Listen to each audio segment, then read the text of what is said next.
Good morning. Welcome once again to MaqLinz TV. Point of time. Let us talk about biology, specifically the human respiratory system. What is human respiratory system?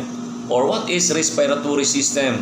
Respiratory system is a body system that is made up of different organs that helps animals to breathe, help humans to breathe. Okay? So let us just focus on tracing up how our gases, specifically oxygen and carbon dioxide, are exchanged within the animal respiratory system or in the human respiratory system. Kasi medyo naguguluhan tayo anong mangyari kapag na-inhale na natin yung oxygen, doon sa loob, saan kaya ang actual gas exchange ng oxygen and carbon dioxide during breathing in and breathing out.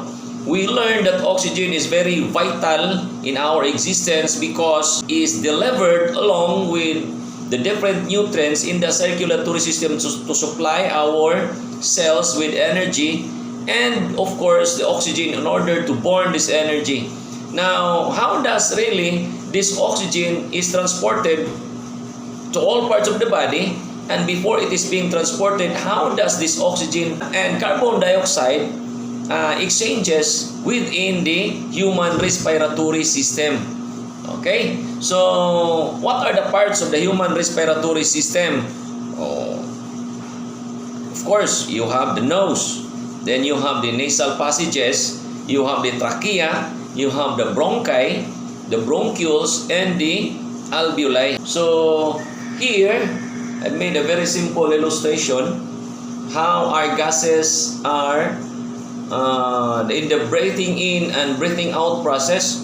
So of course, when you breathe in, air enters into our nose. The nose is the first organ that filters the air.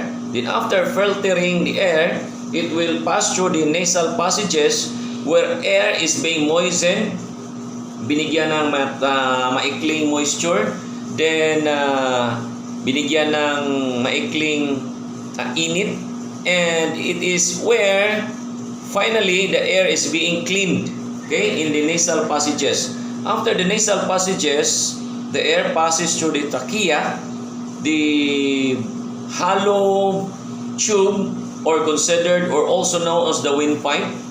Then after the trachea, the air passes through the bronchi, the two branching tubes, larger branching tubes. Then after the bronchi, the air passes through the bronchioles, smaller tubes leading to the alveoli. Okay, so you see here the alveoli. See here, alveoli. So this is where the actual exchange of gases occurs. So you have the path of oxygen from the nose down to the alveoli, from the nose to the trachea, to the bronchi, to the bronchioles. This is during inhalation, breathing in. So the oxygen reaches the alveoli. Then from the alveoli, this oxygen stick to the walls of this alveoli and received by the capillaries. So the capillaries are the receivers of this oxygen being breathed in. Okay? So once the capillaries receive the oxygen, the blood picks the oxygen and transport it throughout the body. And take note, there are two transport system of gases. So you have in the human circulatory system, you have the arteries that carries oxygenated blood throughout the body, and you have the veins that carries the unoxygenated blood from the body back to the alveoli picks up the oxygen, stick to its walls, and then to the capillaries to be picked up by the blood. Then the carbon dioxide from all parts of the body is then picked up by this alveoli. So exchange of gases. Oxygen goes in and then picked up by the capillaries. Then the carbon dioxide is being received by the alveoli from all parts of the body during the breathing out process, goes to the bronchioles, goes back to the bronchi, goes back to the trachea, goes back to the nasal passages, and lastly, back to the nose in the exhalation process. Okay? So this is the path of the carbon dioxide coming from the alveoli to the bronchioles, to the bronchi, to the trachea, to the nasal passages, and lastly to the nose. Okay? So in the breathing in and breathing out process, this is a very simple illustration so our high school students are not confused how are oxygen and carbon dioxide gases are exchanged during breathing in and breathing out. Okay? So this is the path. When you inhale, air enters the nose and it is filtered first. After filtering the air, it passes through the nasal passages where air is moistened, warmed, and cleaned. So the final cleaning of the air we take in is happening in the nasal passages. Then after the nasal passages, the air will passes through the trachea, considered as the windpipe.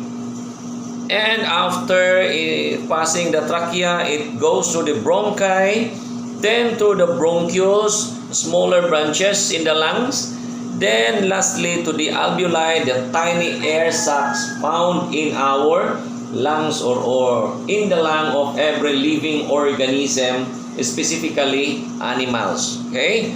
So once oxygen reaches the alveoli, it sticks to its walls, picked up by the capillaries, and the alveoli will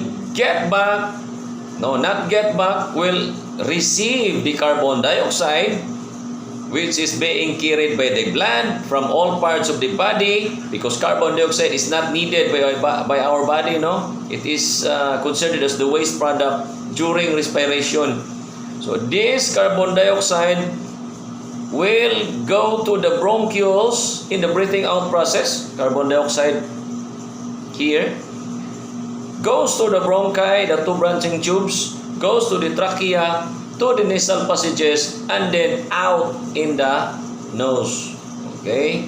So, simple illustration in the breathing in and breathing out process. So, I hope all grade 9 students and all viewers, you get something from my very simple illustration. And don't forget to subscribe, view, and share my video. Thank you once again.